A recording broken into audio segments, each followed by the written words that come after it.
In 1973, many New Zealanders watched with concern as Chile's new military dictatorship imposed wide-ranging social and economic changes. Queremos dar la confianza al mundo entero para abrir las puertas a capitales extranjeros que se deseen establecer en este país. All opposition was crushed as state-owned corporations were sold off. Multinationals took over most of the country's natural resources. Welfare and education spending was cut. Hospitals were privatized.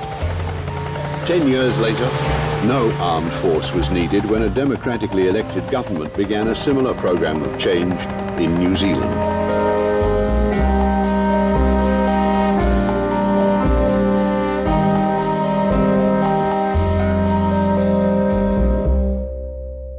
I guess I have to go into what we do as we analyze investment opportunities. We go through the complete economic study of an opportunity. And the basic why, of course, is profitability. So we go overseas to help our profit, as I guess any company does as they look for investment opportunities in the U.S. During the 1970s, the multinational share of world economic activity increased rapidly. The investor gives you his money to use so long as you give him a return, which is greater than the original. That's it. So you have to grow. You can't stand still. Not just I, our whole management and our board would agree that we're in business to make money. We are not in business primarily to satisfy society if that requires us to lose money. Because if that's the way we go at it, we're not going to be able to satisfy society for very, very long because we're going to be broken out of business. So a profit has to be number one. Profits and expansion were hindered in many parts of the world by laws regulating markets and protecting domestic business from foreign competition. In New Zealand, multinationals were frustrated by the protectionist policies that Labour and national governments had introduced over 40 years. We've kept the standard of living of our people level. Indeed, it increased somewhat. Certainly, we've had to borrow to do it. We've seen the level of unemployment go up, but not to the levels of the wealthier countries around the world who've had less impact from the recession than we have. Their unemployment rates, almost without exception, are higher than ours, and just look across the Tasman to see that.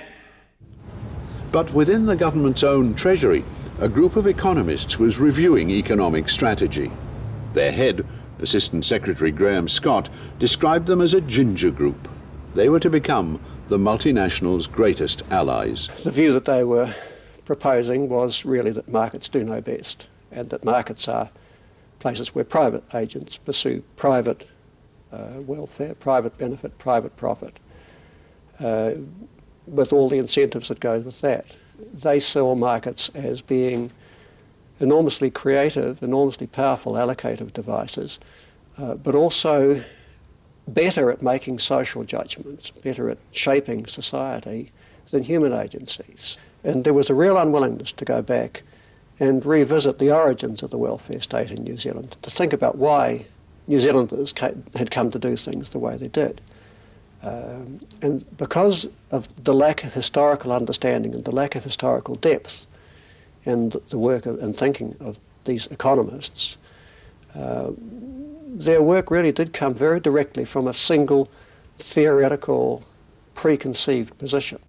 The idea that markets know best coincided with right-wing economic theories popular in American universities at the time and practiced by the conservative Reagan and Thatcher administrations.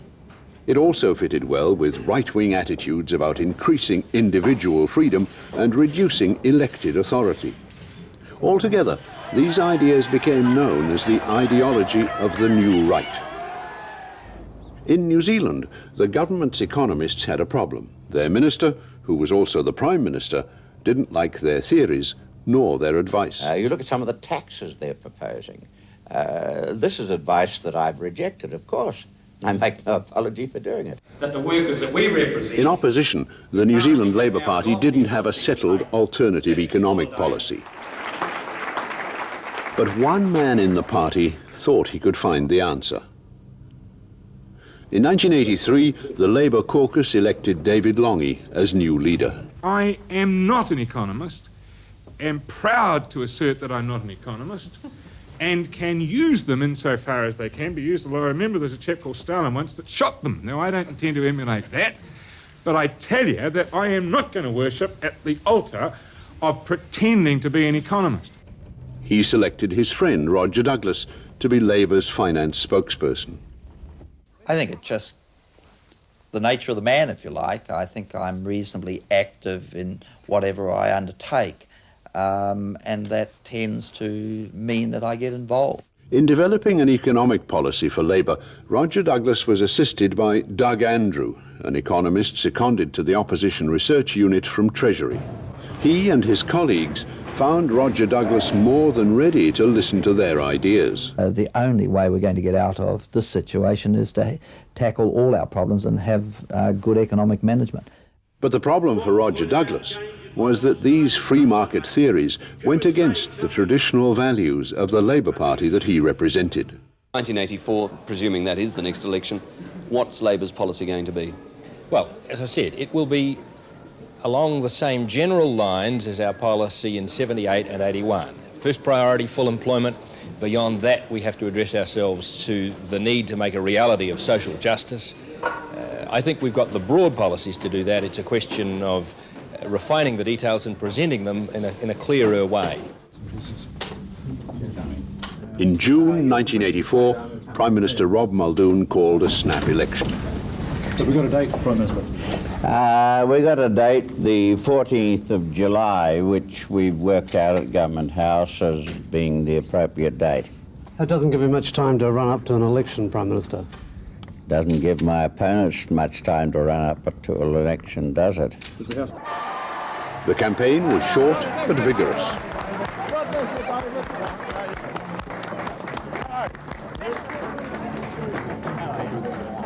God bless you, David. I've waited a long time for this.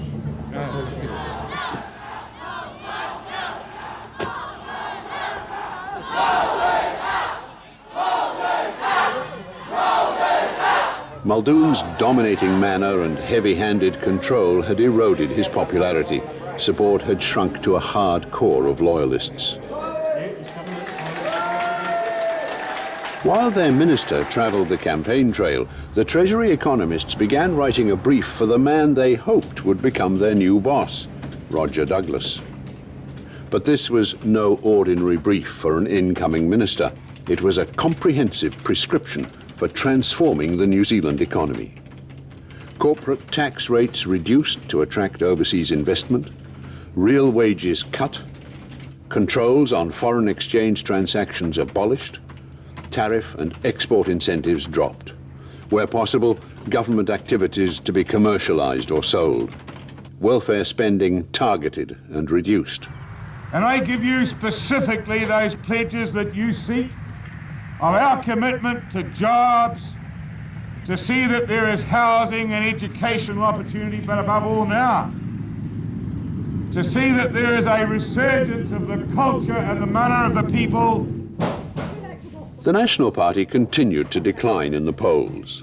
The last of a number of official reports critical of Muldoon's handling of the economy was leaked 3 days before the election.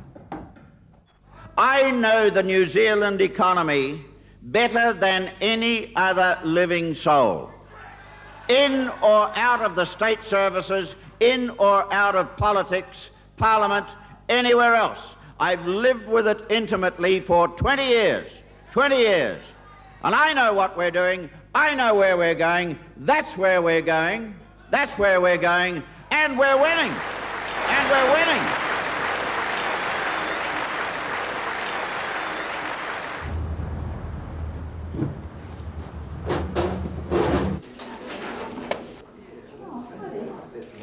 Behind me we have a Prime Minister.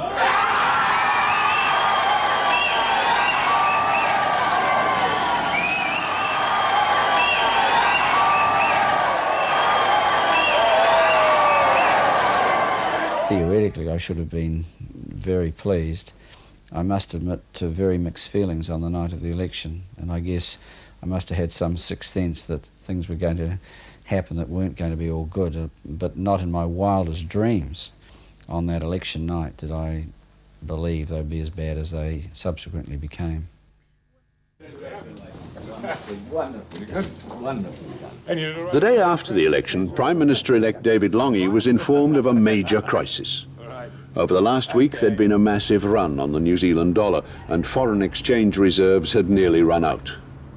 Chairman of the Reserve Bank, Spencer Russell, recommended a halt to foreign exchange transactions while the crisis was sorted out.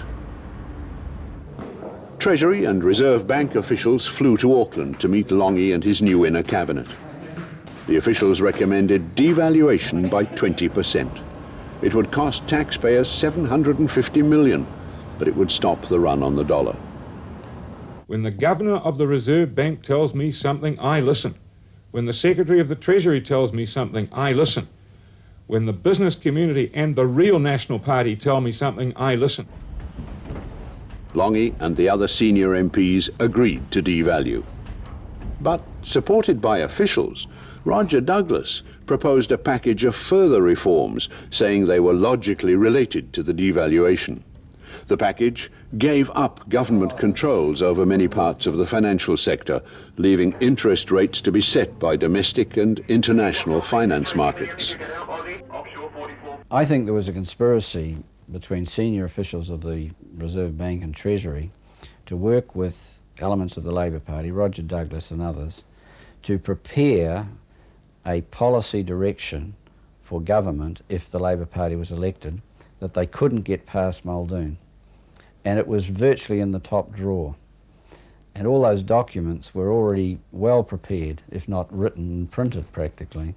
And as soon as Roger Douglas was elected and the government was elected, and I think Roger Douglas's election was more important to the Treasury really in a sense than the Labor Party, they had a Minister of Finance who was going to let them have the head. The new Labour government's first caucus meeting was asked to endorse the devaluation.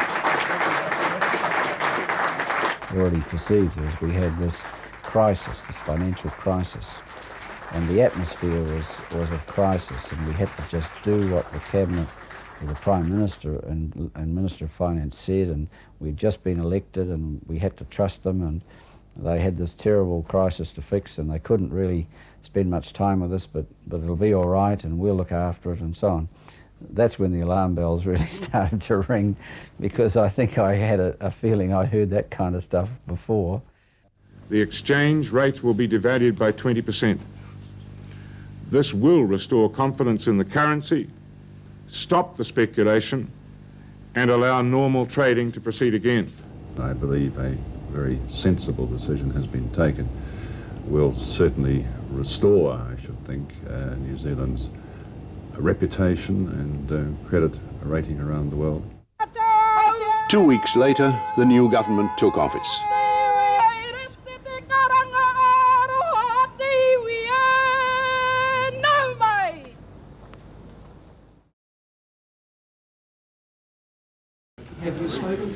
Immediately, he began to implement his program of reforms. Taken in isolation, the major effect of devaluation will be to increase prices. Taken in isolation, the major effect of lifting interest rate controls will be to increase interest rates. Taken in isolation, a major effect of the reduction in export incentives will be to reduce the profitability of exporters. Taken together, however, these moves will improve the competitiveness of our products, help to increase employment, reduce the government deficit, and so help reduce inflation and reduce interest rates.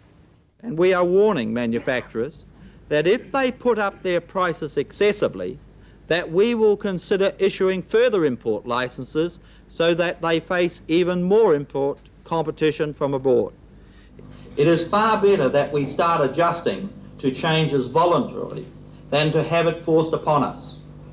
I believe that we can introduce into New Zealand competent economic management.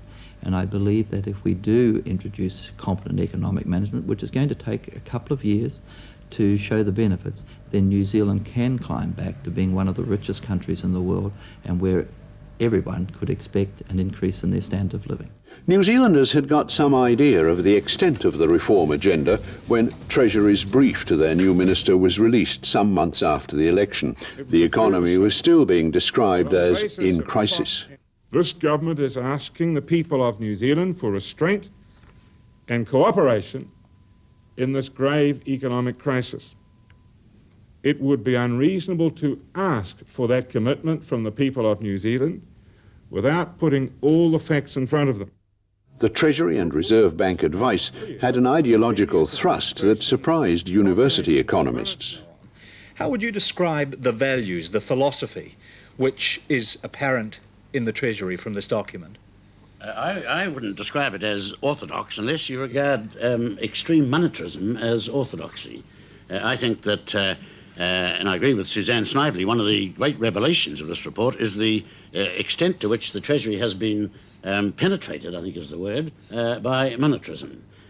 Treasury, so far as we could see, had adopted a very simplistic approach to policy advice. They had taken, as if they were settled questions, matters on which we thought professional opinion differed.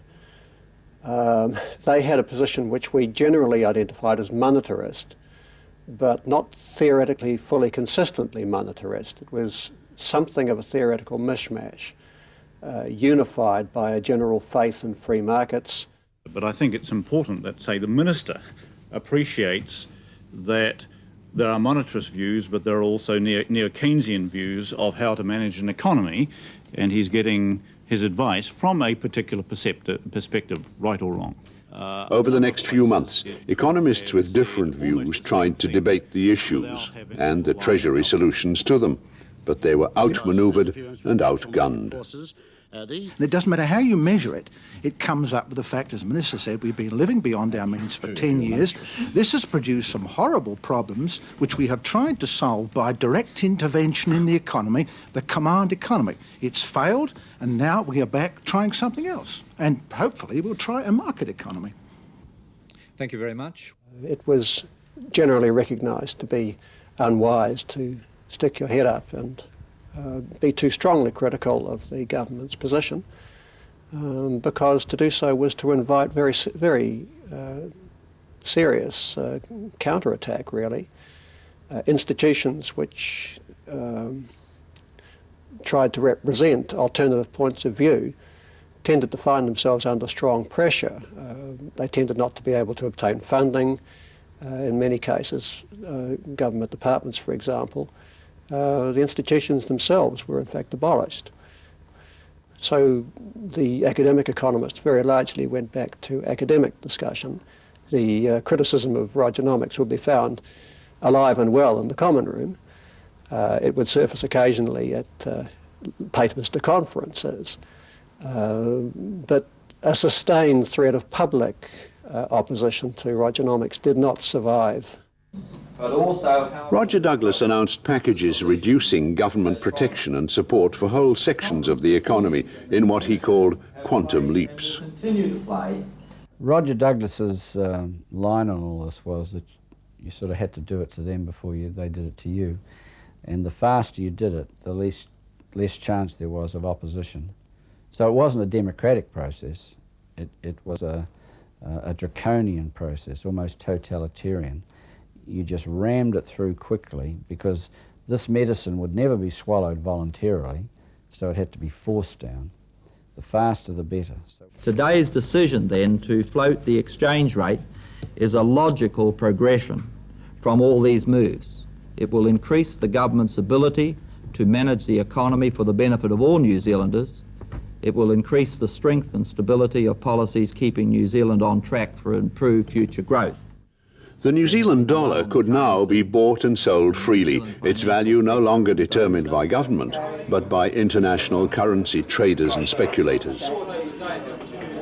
3 done, sorry sir, 3 done. Borrowed money flowed into the country to fund more office space and new investment companies. Foreign banks set up shop. I couldn't believe what they were saying to me. They said, we're here to lend you money. Never forget that. We're here to lend you as much as you want. 2 million, 5 million, 10 million, and somebody chirped in, sky's the limit. Any amount you want. Well, I thought they were having me on at first, but they meant it. And it's very, it makes you very dizzy. A little guy sitting there being told that you can have as much as you want, just name it. It is a bit of a giggle, and I think it's part of being a New Zealander and the inferiority complex that goes with being a citizen of a small country. And to go into Sydney and say, right, we're going to own this joint sort of thing, which we do now actually, and we will pass the AMP, I believe, in about 3 months as the biggest property owner there. Next year's Manhattan, and we will go there and encounter a certain amount of scoffing, so it becomes a bit of a challenge to sort of knock them all over, which we will. With many direct controls over the economy abolished, the productive sectors suffered.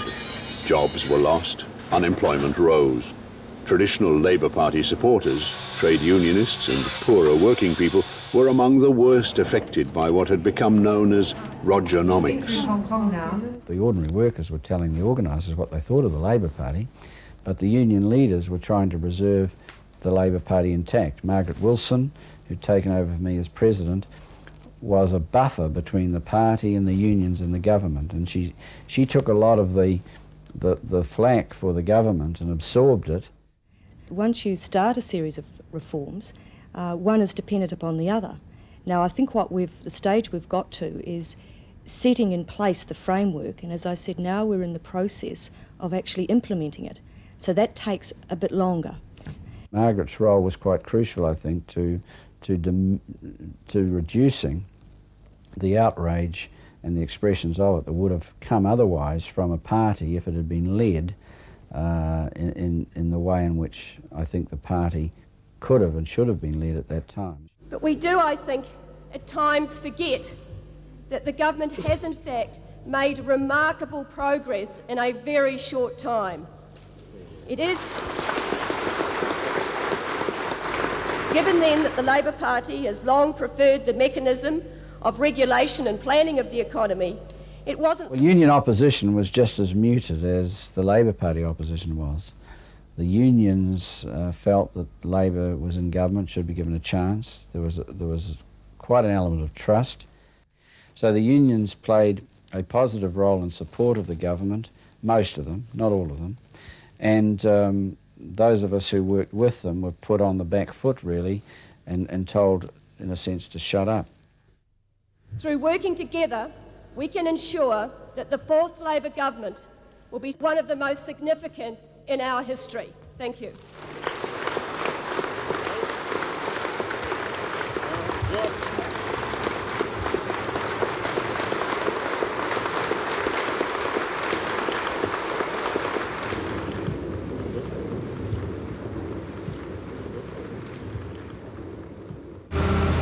The next item on Roger Douglas's reform agenda was publicly owned trading organisations. Our public assets and enterprises represented attractive investment opportunities for domestic and international corporations. But most New Zealanders weren't interested in selling.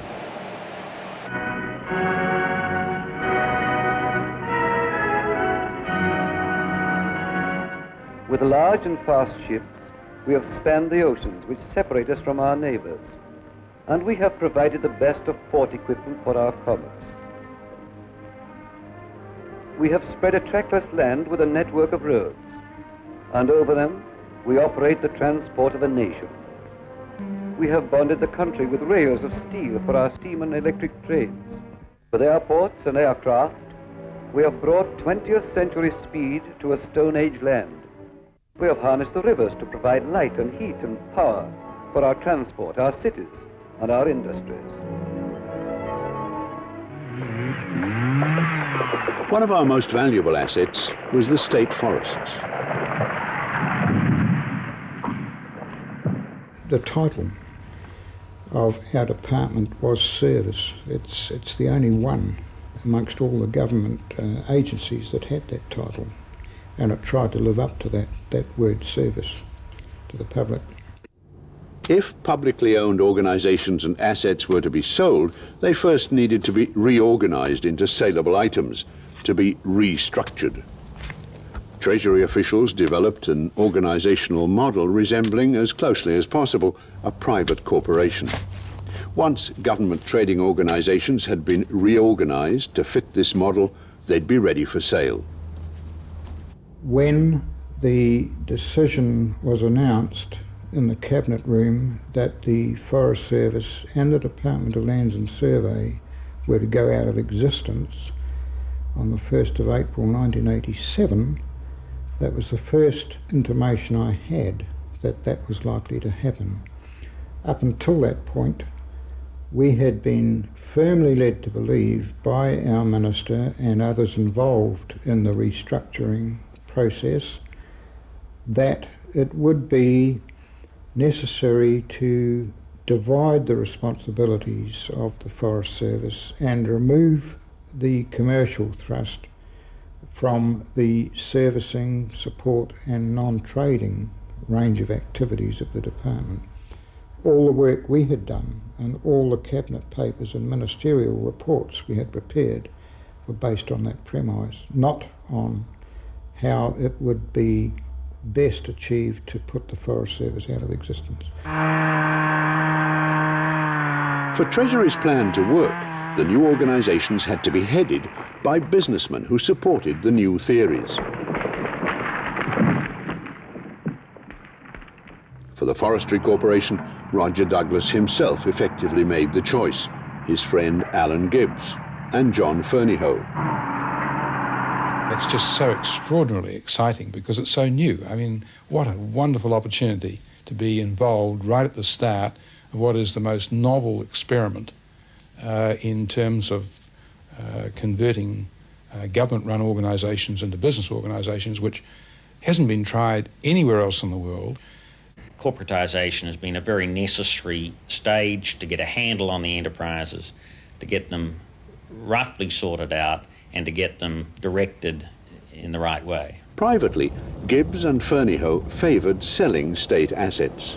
Publicly, Roger Douglas assured the public and his caucus colleagues that they would not be sold. When you came to things like the corporatisation of state services, he ran the agenda on the lines that privatisation was no part of this agenda. All we wanted to do was make our government departments efficient and deliver services properly. Roger Douglas even told the caucus that once we had them running efficiently, we could make so much money out of them that we could actually remove taxation altogether.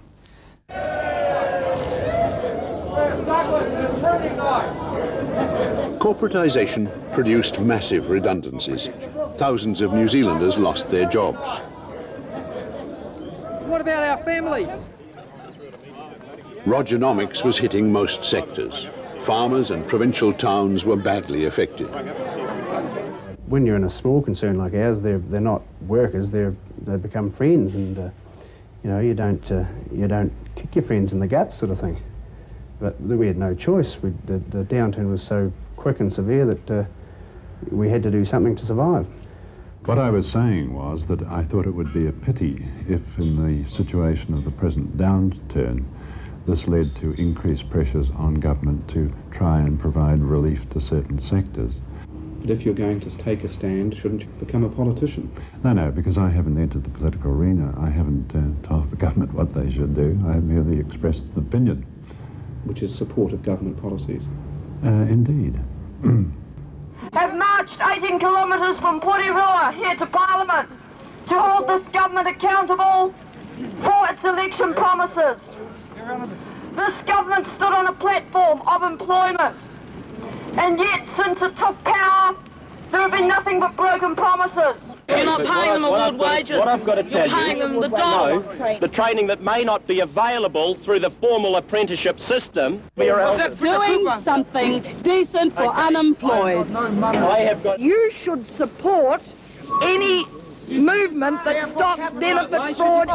Okay. But he has not received the unemployment benefit since then. No, because he was offered a job in Kaitaia where he moved to, and he declined to take that job. Yeah, because he was living at Mangamuka. Well, Across the road, Treasury and Reserve Bank officials were encouraging every possible expression of support for Roger Douglas and his reforms. If big business were more politically active, Cabinet's resolve would be strengthened. Economist Roger Kerr resigned his job at Treasury to become Executive Director of the low-profile Business Roundtable. The ideology was developed by Treasury that didn't really traditionally carry out public debate. It was still keeping the facade of a traditional public service, even though it was much more active and was actually a political department by this time. But what Kerr's arrival at the Round Table did was that it allowed the new right to have a public face. New Zealand has adopted a package of economic structural changes and reforms that increasingly means the rigid structures that we have got to work with within the labour movement are just totally inappropriate to today's, and in fact are not serving not only business but are not serving the interests of workers as well. Time will prove that if we're to get the growth in the economy and the benefit from some of the very good economic changes of the last 3 years, then the labour market will need to be restructured more along the lines that we have advocated. And that is likely to happen eventually. Kerr was a driving force, and they were his speeches, they were his thoughts, and he was the one that put the ideology together in its New Zealand form.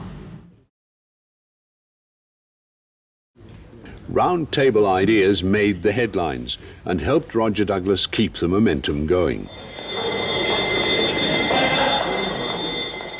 The Finance Minister intended to apply the state-owned enterprise model to government trading organisations case by case.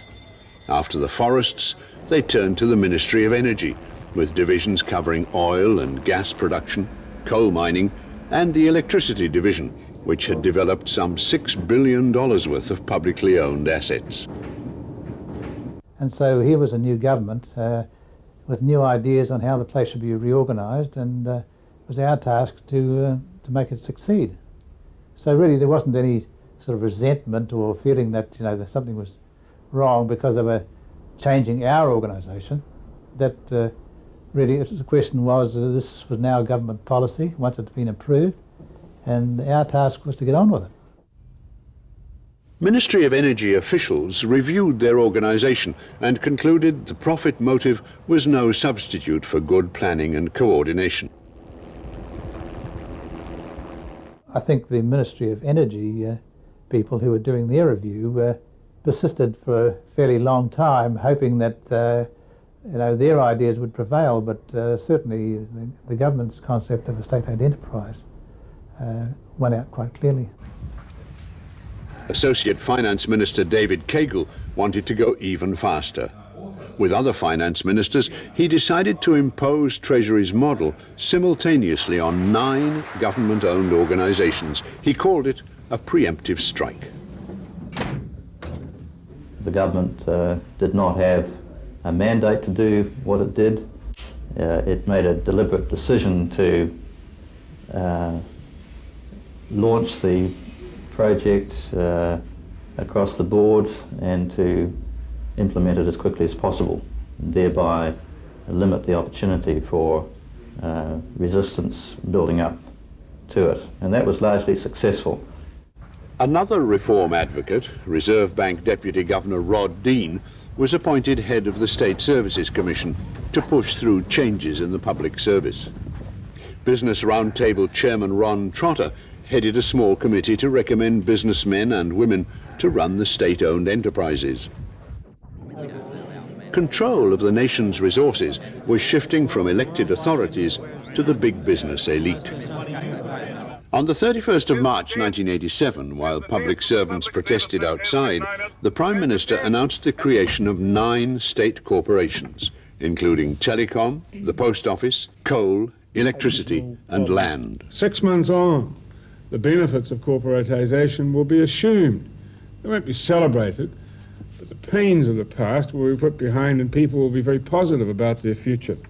But in the rush to set up new state-owned corporations, the rights of Maori over rivers, land and other natural resources had been forgotten. The New Zealand Maori Council took the government to court. Like all ideologues, the Treasury, which was the driving force behind the assets policy, had not considered the wider human and social ramifications of that policy, and they had certainly not considered at all that Māori might use the treaty, or more broadly the rights of rangatiratanga, which predate the treaty, to oppose those policies. So if it was a moment of crisis for the Crown, it was a crisis not in terms of their assumed constitutional authority, but certainly a moment of crisis in terms of what they believed would be comparatively smooth sailing in implementing their policies. A task force was set up inside Treasury to find ways of getting round the delays caused by Maori opposition under the Treaty of Waitangi.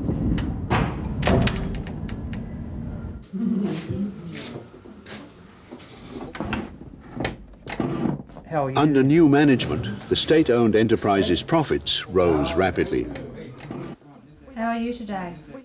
Tens of thousands of people were made redundant. We lost your form, Dennis. Every prior knowledge I'd had of government would lead one to the view that it would be unlikely that politicians would ever let businessmen have a straight go at sorting out a commercial enterprise. I thought it was likely we'd be asked to compromise, we'd be asked to consider the political implications and so on. In fact, that hasn't occurred at any point. After 3 years in power, the Labour Party was losing its traditional voters. But a worldwide boom in share prices and easy credit combined to send the New Zealand share market to dizzy heights. The middle classes felt they were getting richer, thanks to Roger Douglas. He's very honest. He's not intimidated by what people think. He believes that he has the answers. He's pursuing those policies, and I think he's got the strength to take them through. Pop down a bit closer to Mr. Longy's face. David Longy began the 1987 election campaign full of confidence. The opposition National Party had a new leader. Let us throw out the divisive policies of David Longy. Let us throw out the failed economic theories of Roger Douglas. And this government has made its pledge. We addressed the economy in 84 to 7 and we addressed it big. And in 87 on, we are going right into that whole area of social policy, the duty of the state in the areas of health and education to be the dominant funders, the dominant providers.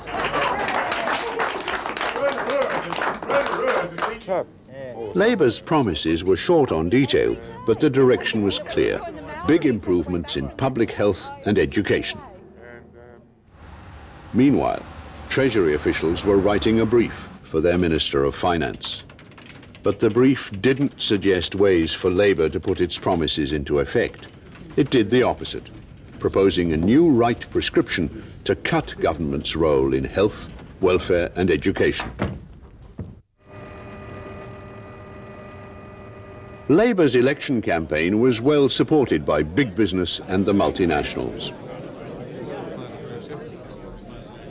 Of the $3.5 million Labour spent on its election campaign, thousands came from the unions, hundreds from party members, and millions from the corporate elite. A new investment company, Equity Corp, contributed $250,000. It's not so much a political donation to a political party. It was really against the background of the program and the environment in which we were able to work. Do you think you would have given that donation had Roger Douglas not been at the helm of economic policy? Oh, I don't think it would have been anything like that. I'm sure it wouldn't have been. You know, he was a key player, obviously.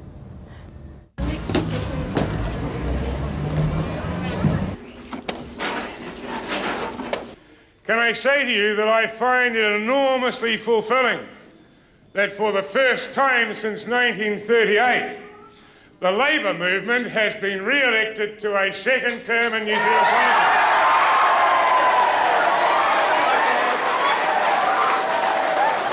Can I thank you? The Prime Minister announced his new cabinet a short time ago, and the allocation of jobs confirms that the Labour government will be pushing social policy.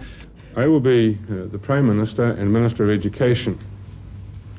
The new minister received the usual post-election briefing papers from the Department of Education. There will be readjustments in priorities within education, and I believe there will be readjustments in overall government expenditure, adverse to some interests and favourable to education. But he also received Treasury's briefing papers. Volume 2 carried their proposals to reform the education system. Although they used all the rhetoric that would appeal to David Longley, it was nevertheless there for anybody who looked that what they were really concerned about was, first of all, the purely pragmatic concern that education was a very, very greedy user of public resources, and that they wanted that cut back, pragmatic, and that also that there was a strong ideological desire to move towards the privatisation of education for purely ideological reasons. So those two factors were very, very obvious. They weren't hidden, really, to anybody who gave more than a second glance to the document. But on the other hand, it was all dressed up in terms of the education system has failed, it's failed Maori, it's failed women, it's failed almost everybody, and therefore if the Labour government wants to achieve its great ideals for education, then this is the way to go. So it was a very clever document in that it attached new right ideals and policies to old right desires to constrain education spending, to traditional left ideals about education as a liberating and democratising force. Uncomfortable with Treasury's recommendations, David Longley went off to talk to the people working in education. He didn't make any promises, but he was interested enough to make notes of the different queries that we had. And, a bit of disaster struck the bus. The new minister was also waiting for a report from the PICO committee, set up to review education before the election. 9 weeks after the election, the New York stock market crashed. The next day, the New Zealand share market collapsed disastrously. Sell Chase $4. Sell Chase $4. Come on. What? 150. I just think I think again at 60 though, Tom. 195, Joe. Small shareholders' savings disappeared in the fall, the worst in the world. The big new property investment companies were the first to go under. Their huge loans in the deregulated finance market turned out to have been made against virtually worthless assets. The economy went into recession, but that didn't stop the progress of the new right agenda. I believe that the events of the last 3 weeks mean that we need to accelerate the process of reform rather than stop it. On the 17th of December 1987, 8 weeks after the crash, the government announced further radical changes. The commitments we make today, the signals we send to all sectors of our economy, will shape this country's economic development for the rest of this century.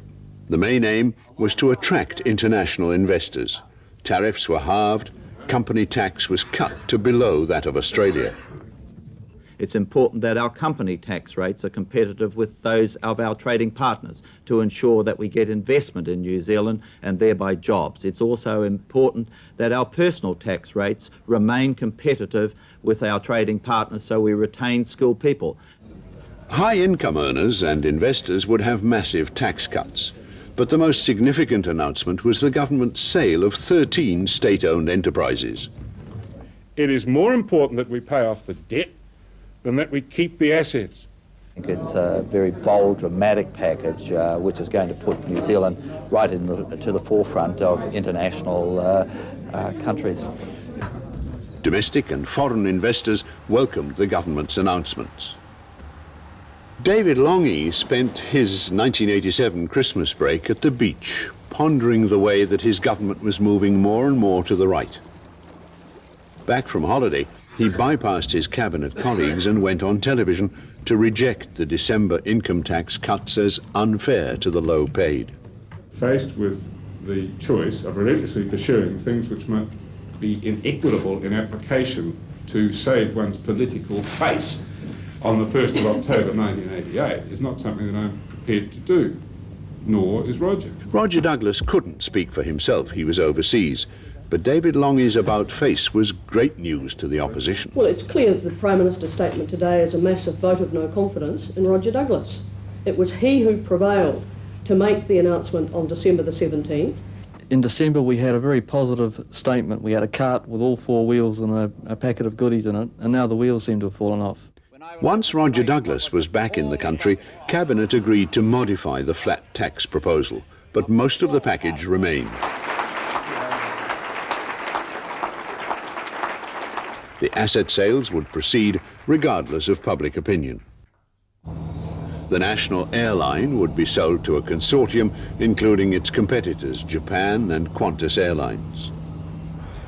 Also on the block were the Maui platform and natural gas reserves and distribution network, the petrochemical fertilizer and methanol plants, the public share of the oil refinery and oil reserves and the Motunui natural gas to synthetic petrol plant, which meets 30% of our petrol needs. All would be sold to the New Zealand-based multinational Fletcher Challenge. Over half of New Zealand's banking and insurance sector was publicly owned. All these companies would be sold to their Australian and British competitors and Fay Richwhite and Fletcher Challenge. The New Zealand shipping line, established by the third Labour government, would be sold to its European competitor, Associated Container Transport. New Zealand Steel and the country's iron sand resources ended up in the hands of its giant Australian competitor, BHP. There were few constraints on other foreign investors. We like to know what's happening, so we run an approval system, but we seldom turn people down. And these days especially, we're keen that people should come in from overseas and set up here. So anything that can be done from the government's point of view will be done to encourage that. At first, the intention was to sell the Forestry Corporation as a going concern, but deciding how much the forests were worth was taking too long for Roger Douglas. He was also under pressure from the big timber companies, who didn't want to compete with the new corporation. So he decided the quick way to determine the value of the forests and satisfy the timber companies was to simply sell the forests off in blocks to the highest bidder. To me, it seemed a remarkable thing to do. These forests, don't forget, were owned by the taxpayers of this country. It's their money that established them over the last 30, 40 years. And to turn round and sell, often at fire sale prices, the results of all that investment, all that expenditure, all that dedication from staff and workmen to companies from overseas, to the Japanese, to Malaysians, to whoever came in with a reasonable bid, to me just seemed appalling. A public opinion survey showed that 79% unequivocally opposed selling state forests, only 4% unequivocally favoured selling them. It certainly wasn't a popular action, as far as I can judge. Nobody I've spoken to has has thought it's a good idea to have done this. Particularly when you think, the way I bitterly, I suppose, sum it up is that it's taken politicians 3 years to get rid of what it took a pretty good government department 66 years to build up.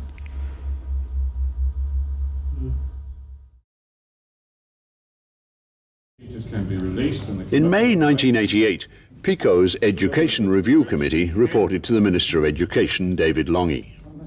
Bad system, good people. Good people.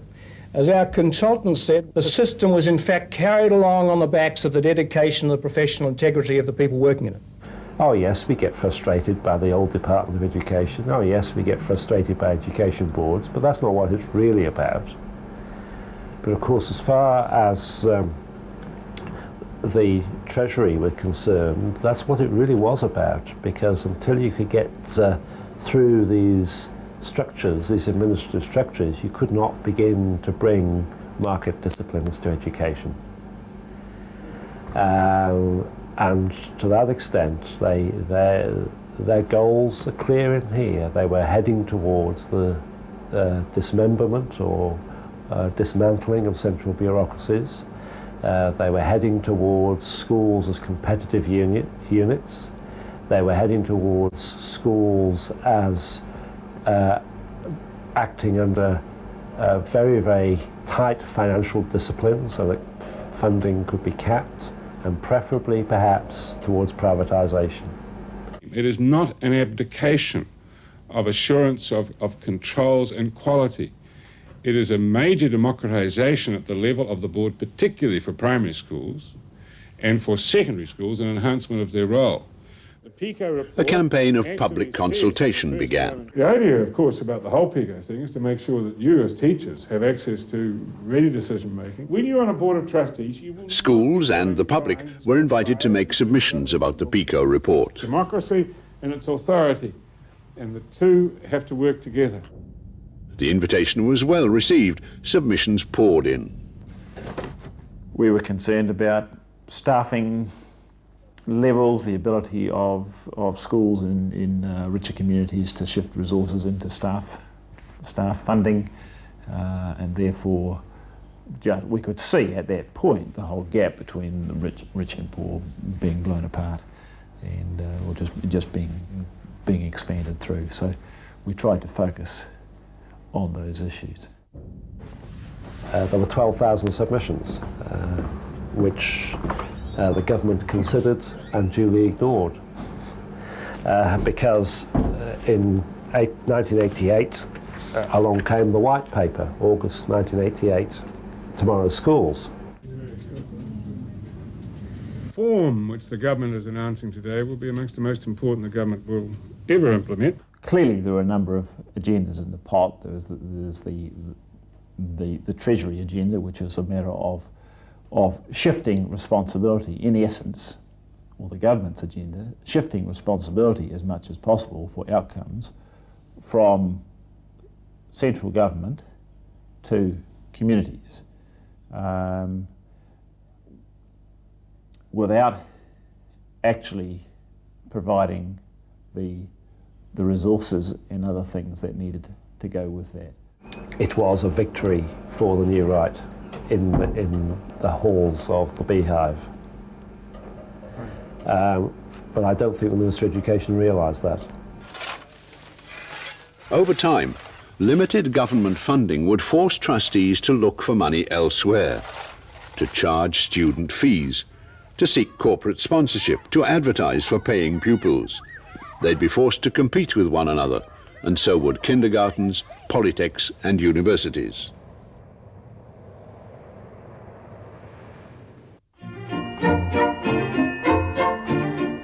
In the 1940s, the first Labour government laid the cornerstone of the New Zealand welfare state when it established a free public health service. It was paid for out of taxes and available to all regardless of wealth.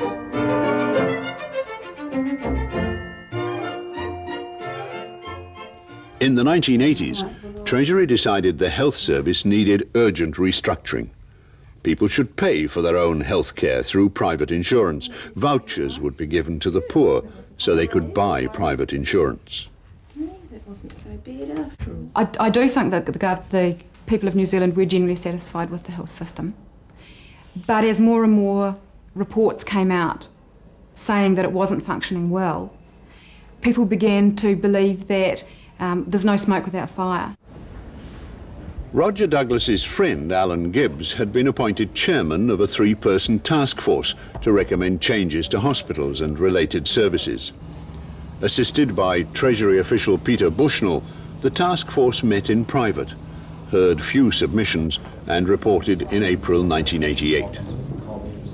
I want to emphasise that the central issue in our report is the creation of an internal market in the health system to set prices as a guide and control on management. The Gibbs report was met with a lot of favour from a lot of people, especially a lot of the big business people.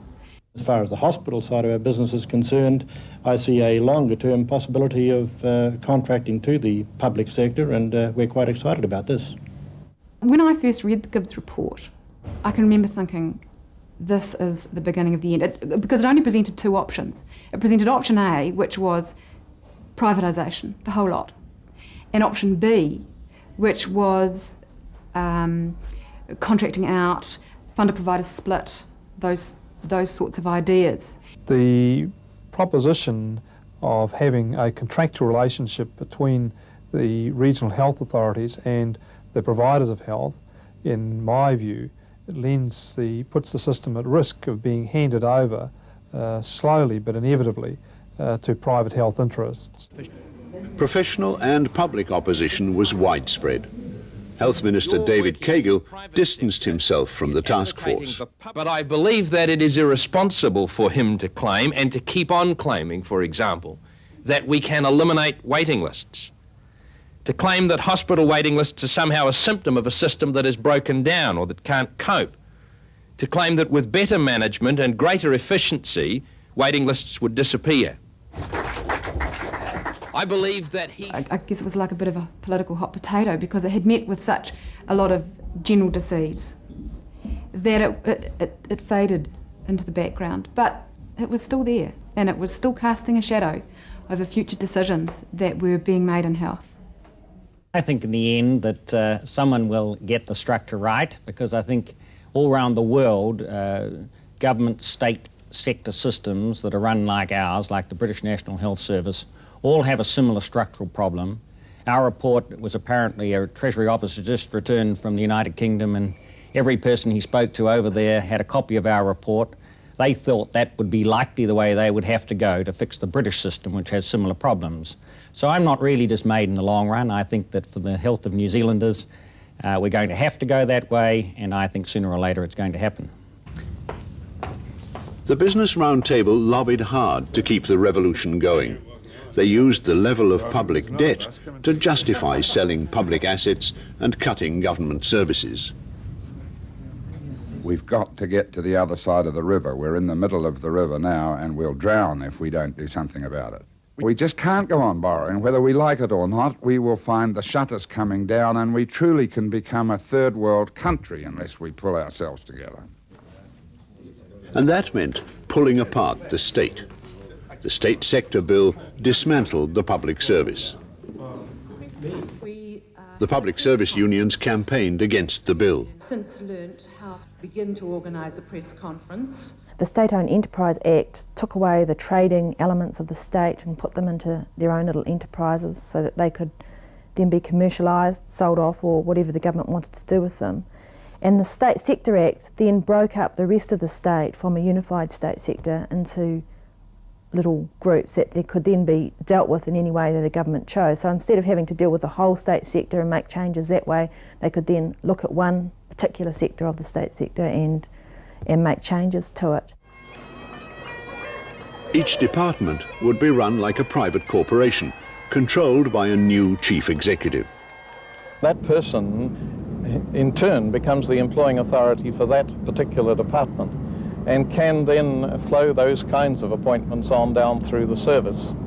That ought to be of concern not only to public servants, but to every citizen in New Zealand. It's a most dangerous bill from a constitutional point of view. Thousands of public service workers protested in rolling stoppages throughout the country, but the Labour government passed the bill on time and with little change. Minister, are you proud of this bill? Yes, I am. It's going to serve the community as a whole and the public service employees very well in the years ahead. Government departments could be reviewed and restructured and then reviewed and restructured again. Each change would produce redundancies and a move towards private providers and user pays.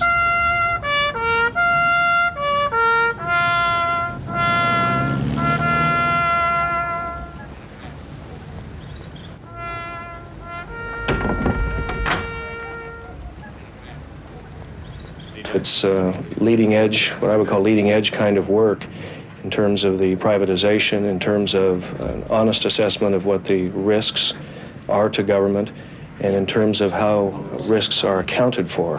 There are just things going on here in New Zealand structurally that simply will not be occurring in most of the world for many, many years. We are no one-man band. Order. And I make no apology for the vigorous debate that has preceded many of this government's reforms. But let no one doubt our unity of purpose, the unity and strength of our commitment to restore the ideals of stability and opportunity which made this country great. In the second half of 1988, with tension increasing between David Lange and Roger Douglas, public support for the government was plummeting, but the finance ministers pressed on with their programme. Douglas out! Douglas out! Douglas out! Douglas out! Douglas! Roger Douglas sincerely believed that the interests of the lower socioeconomic groupings, the unemployed, the people on basic wages, would be better served by continuing the reforms than they would be by backing off them and trying to improve the level of social service delivery. Now, he sincerely believed that, whereas Lange sincerely believed the direct antithesis. Associate Finance Minister Richard Prebble was determined to sell Air New Zealand. The Labour Party hierarchy did not agree. If there is a proposal to lose the majority government shareholding, we'll be putting our case quite strongly that that isn't the commitment that we went to the electorate on, and there would have to be very good reasons for us to then change that commitment. I would expect that we will make a decision definitely on this side of Christmas. A decision on who will get 35%? We'll make a decision on the future of the whole airline. There was no sign that there was anything improper here. It was just politically very unacceptable to the Labour Party, who in this case backed Lange and said, to Lange, we want this process slowed down and we want to be consulted. So the pressure built up and built up and built up, and Prebble in fact did have the majority support of Cabinet. The Prime Minister couldn't slow this process down by using his position as Chairman of Cabinet because the Cabinet itself was going with Prebble. And Richard Prebble was going ahead with asset sales. The Shipping Corporation was next. He again resisted consultation with the Labour Party. On the 4th of November 1988, David Lange sacked Richard Prebble from his post as Minister of State-Owned Enterprises. My view of these matters is that this is a government and that you cannot have what would be unassailably proper procedures in the private sector being used in a government situation. Mr. Douglas, is it true that you've asked Mr. Lange to consult more with Cabinet? With the sacking of Richard Prebble, the conflict between Roger Douglas and David Lange came to a head. At 1 o'clock today I received a letter from the Honourable Roger Douglas. That letter began thus. After long and very careful consideration, I have decided to tell Caucus that I can no longer work as Finance Minister in a cabinet led by you. I received that letter. I took it to be a letter of resignation. You're already in the money. Look, mate, do it. It's a good deal. These guys have had an initial panic reaction, which is to disinvest. How much further they disinvest is anyone's guess, I think the next 24 hours are going to be crucial. It'll be very interesting to see the way the European market interprets this news, and then the way that the American market interprets it after that. It was impossible for me to continue. I stayed in as long as I thought that I could help confidence in the marketplace.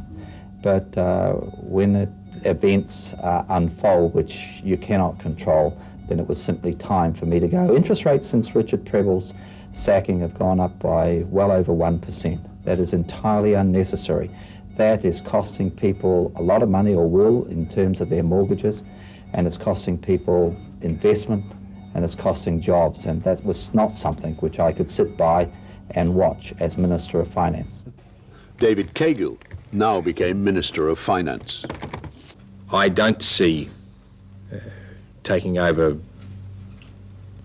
this particular office at this stage as a break in policy, a change in direction in any way.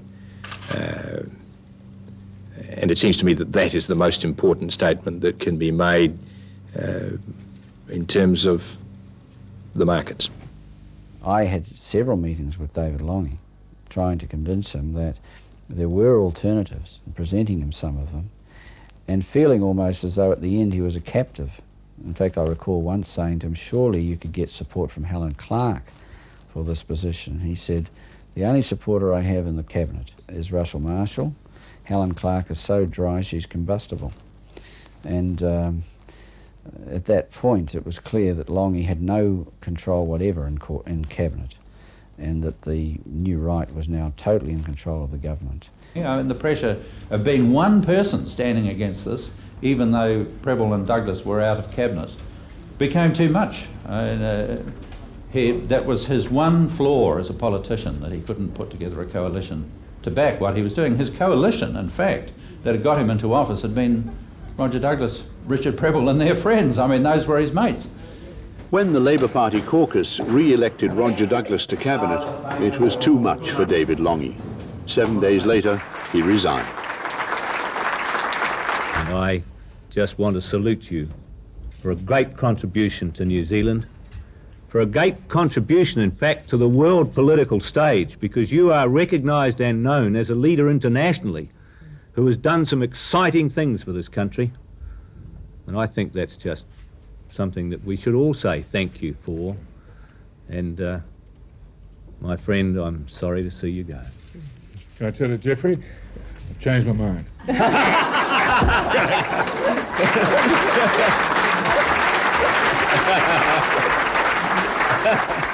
New Prime Minister Geoffrey Palmer kept Roger Douglas out of economic policy, but with little chance of re-election, the government continued to implement the new right agenda.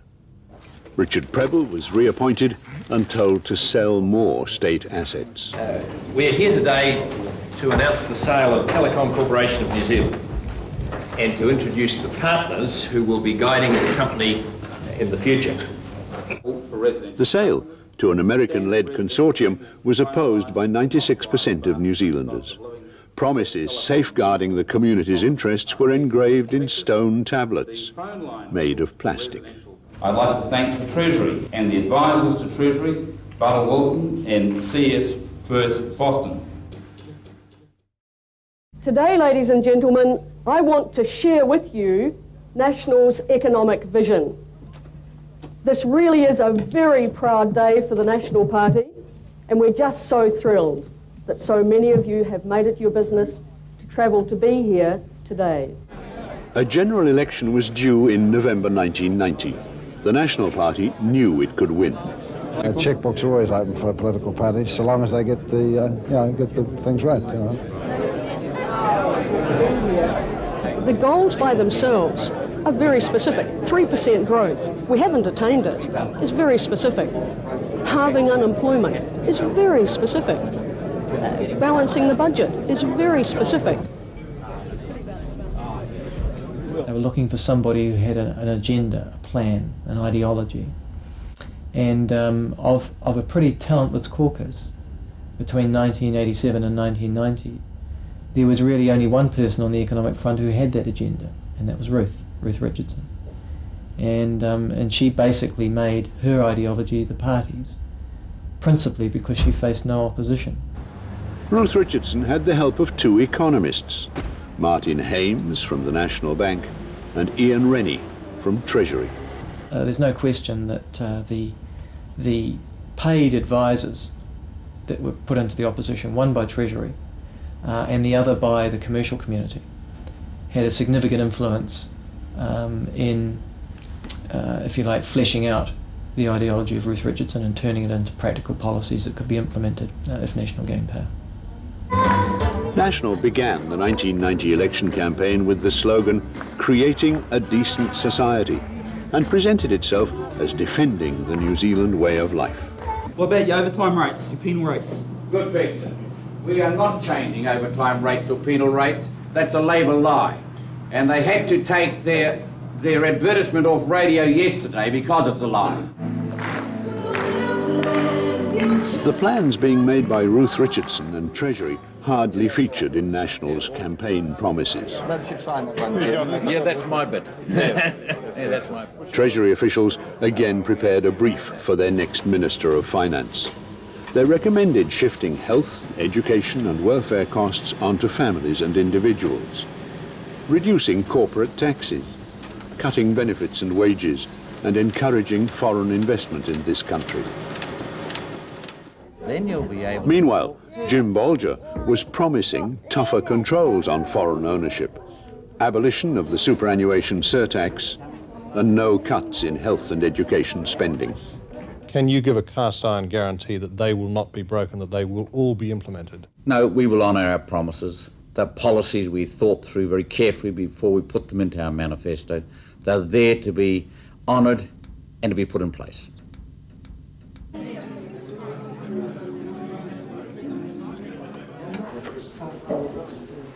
The 1990 general election offered New Zealanders a choice between National and Labour, now led by Mike Moore. There was no great enthusiasm. Voter turnout was the lowest ever. As expected, National won a huge majority. But here is Jim Bolger. Look at the media huddle around him. I'm staying well out of that. He's going over to the phone to pick it up. Mike Moore's been waiting for a while. Thank you, Mike, and as you say, the result has been, it's substantial. Right beside him, as soon as Mike Moore conceded, a couple of Treasury officials had been driven, apparently, on that particular day to Tikawiti to brief the Prime Minister on this crisis that had accompanied or had been brewing in the background away from public gaze. And they came to Jim Bolger on election night and said, "Prime Minister, we've got something we really must urgently tell you." And according to the Prime Ministerial aides, Jim Bolger and the aides said, "You've got to be joking, sport. Now's the time for partying. Come and see us tomorrow." And sure enough, there they were, in their suits, a couple of them, in their dossiers, and very early on Sunday morning they briefed the Prime Minister at his home in Tikawiti as to this crisis. That basically the Bank of New Zealand was on the verge of collapse, that there had been a considerable blowout in government spending, absolutely unaccounted for in terms of the budgets. And I can remember the Prime Minister must have obviously been quite shaken by this, this news. Drastic and urgent measures needed to be taken. That afternoon, Jim Bolger flew back to Wellington. Treasury claimed the crisis was so deep and urgent that only one course of action was possible. Government expenditure had to be slashed across the board. Now we've got to go away and they tell us there's a little bit of work to do. Thank you very much. That allowed rapid advancement of the new right agenda. Jim Bolger accepted Treasury's recommendations and appointed Ruth Richardson Minister of Finance. Roger, will you make sure they all go out, because some of them we mightn't pick that they're not the new members. He looked at our manifesto, which was sitting in the front desk of the caucus room, and he pointed at it and he said, "And we've got some problems with this as well." And I can remember turning to one of my colleagues to my right and saying, "Dear God, we're going to rat, and we've only been in for 5 days." Well, to be fair to the caucus members, the new caucus members in particular, they weren't informed enough. They didn't know enough about what was going on. An enormous amount of trust is required in those circumstances.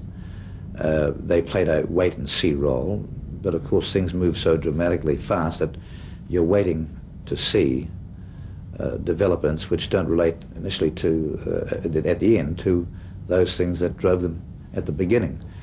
I think it's not critical to say that they were inexperienced, but many were. Those who were experienced were in large measure ignored.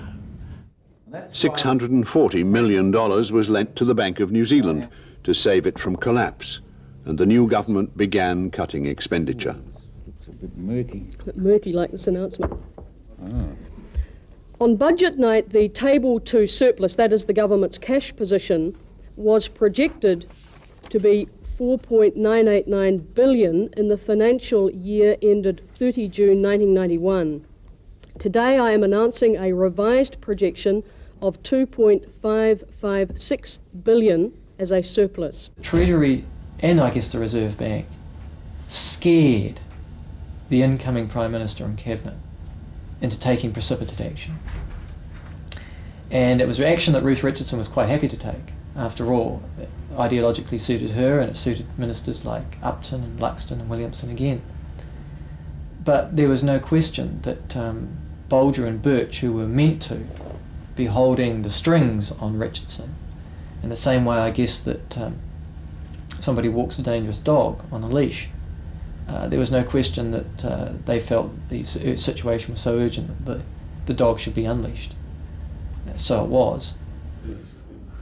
Over the next few weeks, Ruth Richardson and her Treasury advisers told the new ministers about the large cuts they wanted from most government departments. They wrote, as had become the case, all of the economic advice to all of those other ministers. There is no, after Labor, there was no contestability of advice. Treasury gave the sole advice, and any alternate opinion had to come from outside. So that would include, say, education, That's right. health, whatever, All of social? That. The whole lot. A lot of people make the claim that Treasury is too powerful. And I think that what they fail to realise is that this is a very contestable business. Everybody has the ear of ministers, from interest groups that are able to pour a lot of money into getting advice from all sources, through to the constituent who writes a letter to the minister. And in that sort of environment, it's the power of the ideas and the analysis that counts. So if governments listen to you, it's because you've got good ideas and you can back it with solid analysis. Mr. Speaker, the government has prepared tomorrow's announcements in view of the disastrous state of the New Zealand economy which we have inherited. Without exception, all the key indicators on economic health are looking bad. 6 weeks after the election, the government announced its first economic package. Sickness benefits for solo parents were cut by 11%. Widows' benefits were cut by 17%. The dole for adults under 25 was cut by 25%. Charges for doctors' visits and medicines were increased. The public health system would be reviewed, education spending was cut, and further reports commissioned. The welfare state was being redesigned. Basically, if you move with enough speed, as they had for that December 19 package, you can get away with it. But what's very clear, though, is that the December 19 package was written long way before the 1990 election. It wasn't prepared after the election. It was probably in full preparation in August, September, before the election. People are already struggling to survive just with the basic necessities of food, going to the doctors, things like that. So those things, which are the necessities which people can't meet now, are going to be put even further out of their reach. Beneficiaries are going to have $1 billion less to spend next year. That's $1 billion less spending in the shops, that's $1 billion less production, that's $1 billion less employment. Lower benefits were necessary for the next step in the New Right programme, reducing labour costs by cutting the pay packets of unskilled, low-paid and young workers. One of the major reasons why this government has had to face up to doing the things that we announced is that we need to create the gap between work and welfare. Yeah, signed and sealed. One copy Do we for you, need to one for shake me. hands? The second measure to cut labour costs was announced by the new Minister of Labour, Bill Birch. The Employment Contracts Bill completely rewrote New Zealand's industrial relations law. It is policy which is developed to suit the situation in New Zealand, and it is the result of several years' work. It's not in the country's interests to leave that 100-year-old, highly regulated, rigid, legislated for environment in place. That removed national bargaining structures that were in place at the time. Most workers in the workforce were covered by a document that was negotiated nationally between unions and employers and set down the basic minimums that they were entitled to at work, and that included things, basic things that you would call human rights, I guess, like lunch breaks, tea breaks, health and safety procedures, personal grievance procedures, wage rates, all those sorts of things that workers are generally come to accept as entitlements when they took a job, and it put workers on their own and gave the employer ultimate power to set those wages and conditions. The extent of the proposed reforms amazed the nation. The words trade union weren't even used in the new law.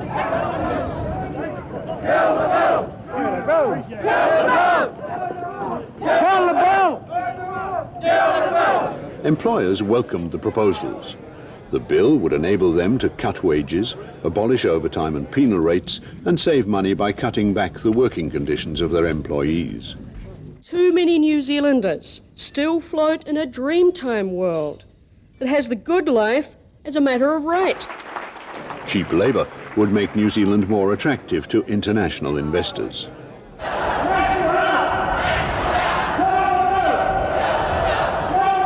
There were rolling strikes, stoppages, rallies and marches throughout the country. Submissions were made to the Select Committee and to government. There was a huge debate amongst the unions about whether we'd have a general strike, and in the end that was voted against at a CTU conference.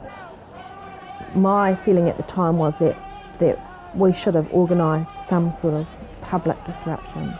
That sort of thing could have been done and wasn't done, and it wasn't done because we had been weakened under the Labour government and we lacked that really strong leadership and direction. He wants us to get into government!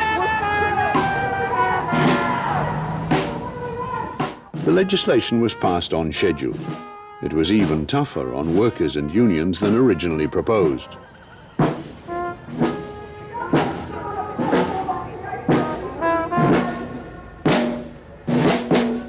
What's good for business is good for New Zealanders. Finally, they've got to have the confidence to invest and to employ. Their bottom lines are being pretty bashed around at the moment, and yet at the end of the day, it's they who will be the ones that prosper from the lower interest rates, from the better employment laws, from a government that's living within their means. We're doing this, finally, for business confidence and for jobs. This is where we're going. This is step one, this is step two, this is step three. You don't need to think. Got it all mapped out and we'll get to here. And so she had the whole path mixed and marked, and everybody said, great, fine, let's go. The new government's first New Year's honours awarded Douglas Myers, chairman of the Business Round Table, a CBE. Roger Douglas was made a Knight Bachelor. All right. I don't believe that there are any perceptible differences. The approach was the same. The key elements were the same. Hijack, ambush, speed. Before they've got a chance to think, move on to something else, whilst ensuring that the announced package sees completion. Education is a key investment. in our economic future. The government is determined to provide an environment that enables businesses and individuals to develop internationally competitive and innovative skills. Fees for tertiary education were increased. Most students had to take out loans. With education, there's no hitch. Now it's only for the rich. Now it's only for the rich. Every New Zealander has a responsibility to stand up for what's right, and what's right is a decent education for a decent society. I think the more limited objectives have been to bring about user pays in education, while their longer-term agenda has been to move more towards privatisation in education, which might not be total, but certainly with what they've done with bulk funding of universities, they're wanting to bring that about in schools, and you know, the user pays side of it is, I think, moving more towards an Americanised sort of education system. The students continued their protests, but with no effect. Government funding to polytechs and universities was squeezed. So far, I don't think the opposition has been very successful, and I think if it continues as it has been over the last 4 or 5 years, it won't actually be very successful. I think until we actually start getting unions, student associations working together and mobilising their membership and giving genuine leadership in a struggle opposed to the government policies, then we won't actually be successful. But that isn't to say we can't be successful if those things happen. When the financial crisis was first revealed, Minister of Health Simon Upton appointed a task force to come up with a plan to overhaul public health services. The task force was led by a banker, and included in the group was a lady from Treasury who's very interested in health economics, and in particular she believes very strongly in the market model of delivery. They moved very quickly in the direction of major changes in the healthcare system. But none of us were told of this. It was all done in secret, it was done behind closed doors, and it was done with a very narrow ideological group of advisors. The government has concluded that major changes are needed to create a new health system that is effective and flexible in the delivery of healthcare services to the community. The elected boards which had run public hospitals were replaced by government-appointed business people. Patients would be charged for their health services. A community card entitled poor people to a government subsidy when they went to the doctor or to hospital. It's not a question of whether or not this is what New Zealanders want. It's not a question of whether or not this is the way New Zealanders see themselves, because the initial public relations advice that they had said very clearly that a great many New Zealanders believed in the healthcare system that they had. Overseeing the change to the new regime was Ron Trotter, ex-chairman of the Business Round Table, head of Fletcher Challenge. A well-known television journalist was recruited to front an advertising campaign. This unused operating theatre has been here for 8 years, but it's not just unused today. The fact is, it's never been used. It's just one example of why our current health system had to change. The aim is to reduce administration costs, wastage and duplication of services. This is the tiny South Island town of Lawrence. The public seemed unconvinced, but the changes continued anyway. Think about your health service and what it means to you and what it will mean in the future. You're only going to end up paying more and more, and the system won't be cost effective. It's been proven not to work in other countries.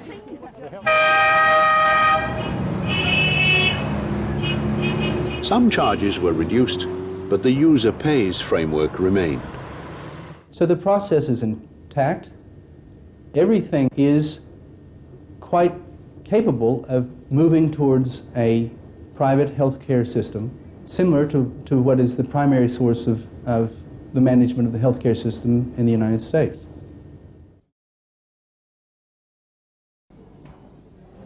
As government expenditure was tightened, private health insurance boomed. Public hospitals sold advertising space on their buildings, and American multinational hospital corporations came looking for investment opportunities. The national government completed most asset sales begun by Labour, but retained the Housing Corporation, Electricorp and the railway system. But soon that including the rail ferries, was sold to an American company and Fay Richwhite. I think everybody stands to gain. It's one of those transactions that I really think is a win-win-win. It was win for the New Zealand public when the Crown sold New Zealand Rail. I'd like to think, like every other good transaction, it's a win for the new owners, but in the long run, the New Zealand public will benefit from an improved railway network and operation. With most national assets sold, attention turned to the investments built up by regional and local body ratepayers. The people of Auckland, and I think of New Zealand as a whole, have felt deeply betrayed by the process of privatisation. And it's an emotional thing as much as a rational thing, and there's nothing wrong with it being an emotional thing. People think that over generations we've built up assets in this region, and nationally too, which are ours, our taxes, our work, our effort. In Auckland, the plan was to privatise the port. The government passed legislation putting the sale in the hands of the Auckland Regional Council. Any decision to sell any part of the Port of Auckland is in the hands of the people of Auckland. It is not being forced by the government. Soon, Aucklanders voiced their opposition. Sovereignty, what does that mean in our country? You tell me. I think it means hanging on to assets that if they're that attractive to foreign investors, why don't we make the most of them? Kare rātou e tino mōhio I te tino hōhunutanga o enei kaupapa, e pāne ki te iwi Māori. 33,000 written protests came into the Auckland Regional Council. What right have they got to sell accumulated public assets to get themselves off the hook? It doesn't belong to the Regional Council or this government. It's the property of the people of Auckland who built that port and worked hard to see it the success that it is today. The Regional Council voted against privatisation. The country's largest port remained in public ownership. In local elections, the newly formed Alliance Party won a majority on the Regional Assets Trust. The government itself has kept out of it. And I think they just didn't want to fight. They'd set this thing up, it hadn't worked out the way they wanted. It was meant to sell these assets and then it got a majority elected who wouldn't do it. Auckland's port, bus company, rubbish trucks, water and sewage system remained in public ownership. But other communities lost their assets. In Wellington, council management put up proposals to contract out and privatise many council services. The public, you know, overall, if you poll them, they oppose privatisation, and they diligently come to the annual plan meetings, they write submissions, they fill out petitions, they lobby their councillors. But what happens is that when the councillors sit around the table, they say, we've been elected to give leadership. Now, what we'll take into account what you have to say, but it's not going to be decisive. I finally, the councillor, will make the decision. So by this kind of, I would say, a distorted view of representation, the councillors believe that they can vote with impunity the way that they want. So in other words, the councillors don't represent their constituents. They become a special elite once they're around the table. The buses were sold to a Scottish-based multinational, Stagecoach. The power network was partially sold into Canadian control, and the sewage treatment system contracted out to an English company. And we as a new government have these two task forces, one looking at foreign investment in New Zealand. Are there hurdles, are there bureaucratic blockages that we ought not to have? And the other task force is looking at how we can make New Zealand more attractive to international investors by our promotion efforts.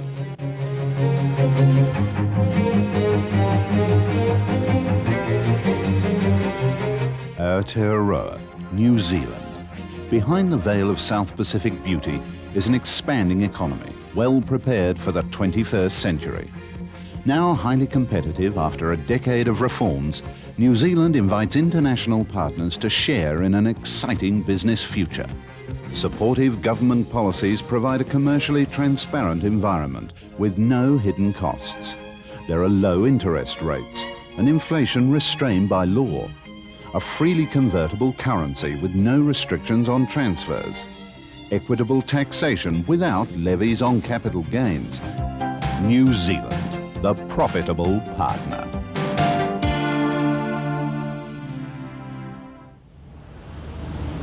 By 1993, most banks and insurance companies were owned and controlled overseas. The whole telecommunications sector was in the hands of foreign multinationals. Foreign ownership of manufacturing had increased. The forestry sector was almost entirely controlled by multinationals. Foreign holdings on the New Zealand Stock Exchange had increased from 14% in 1984 to almost 50% by 1992, and the half-dozen companies which could have been described as New Zealand multinationals, like Brierley's, Lion Nathan and Fletcher Challenge, were now classed as foreign-owned. Not only, Richard mentioned that you've been strengthened by us joining you, but I think we've been strengthened by having you joining us. And I'm really looking forward to the relationship, and welcome to the Irwin family.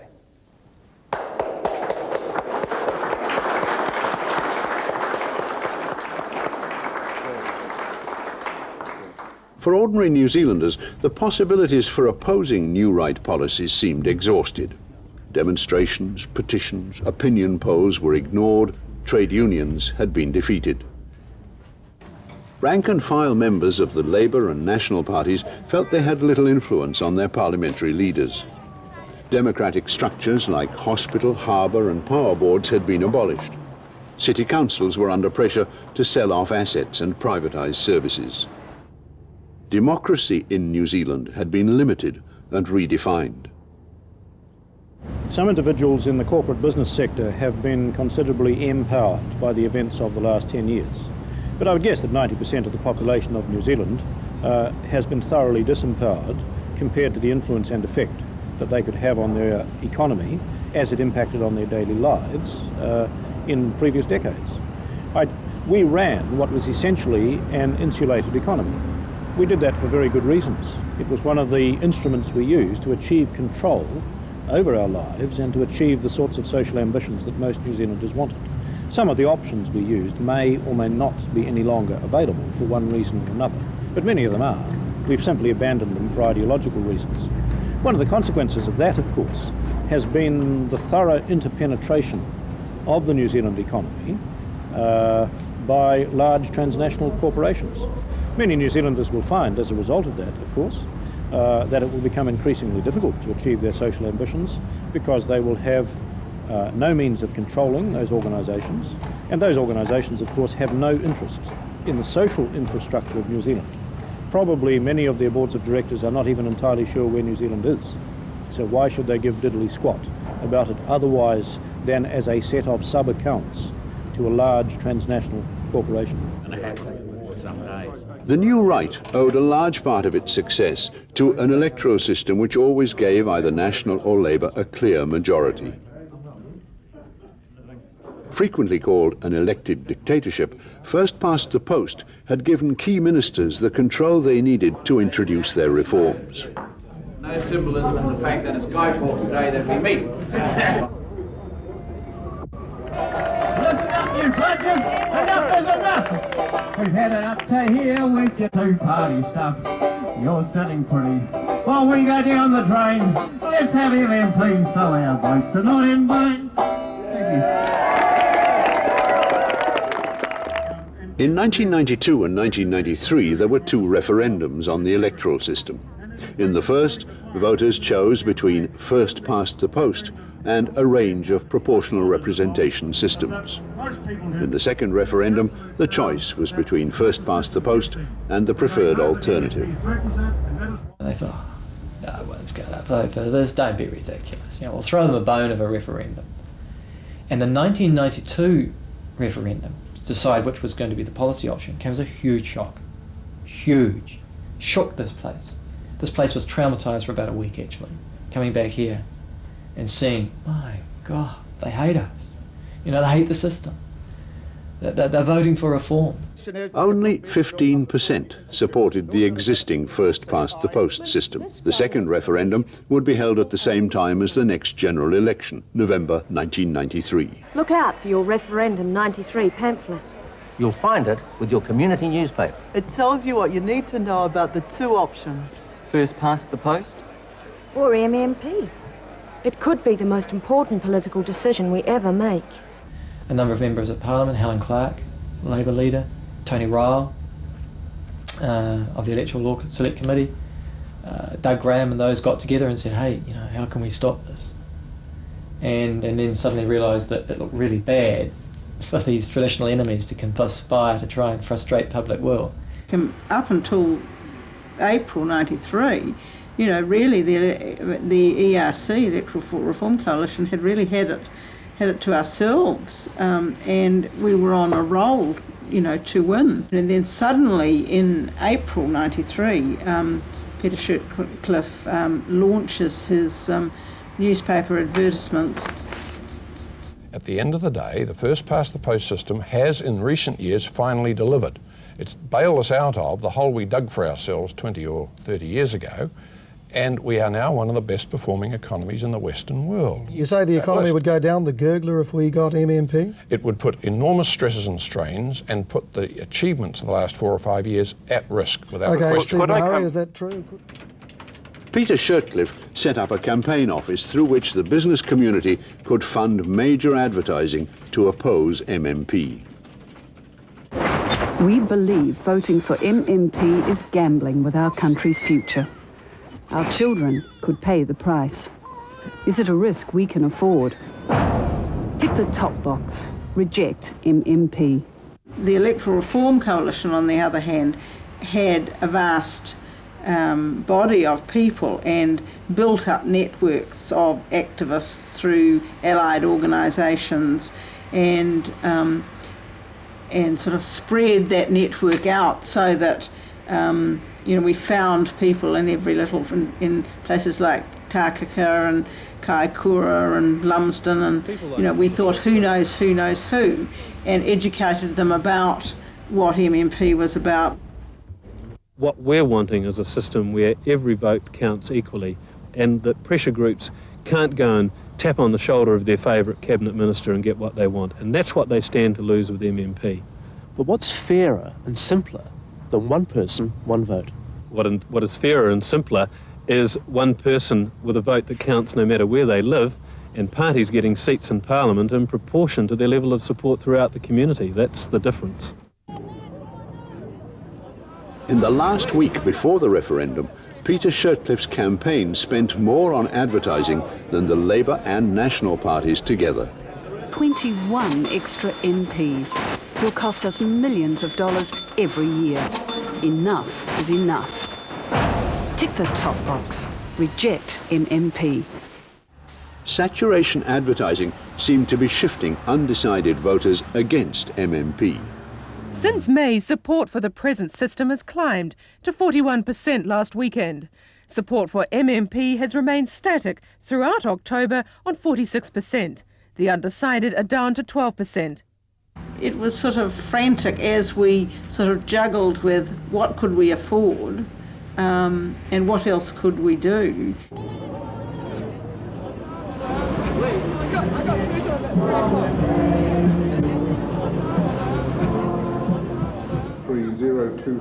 Election day produced a good turnout. This was expected to favour MMP. Just put a tick in either of these circles and one tick on that page. In the general election, the choice was between National and Labour, with maybe 2 or 3 seats going to third parties. Support for MMP nationwide, we've been tracking this all night.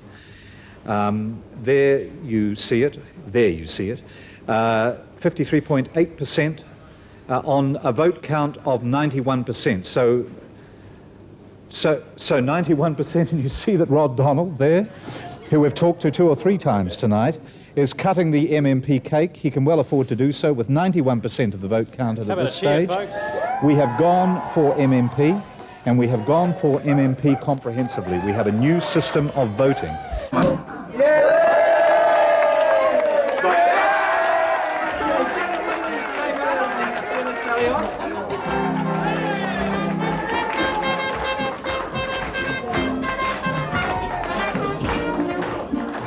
think the tremendous result tonight, of course, is MMP, because the history of this country...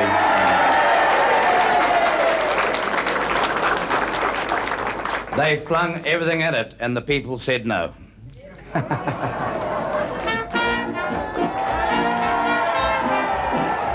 And the National Government and the Labor Party will have to get their head around the fact that they no longer own Parliament, the people own it. And that's going to make a big difference. National lost its huge majority, and the minor parties held 4 seats, and the balance of power.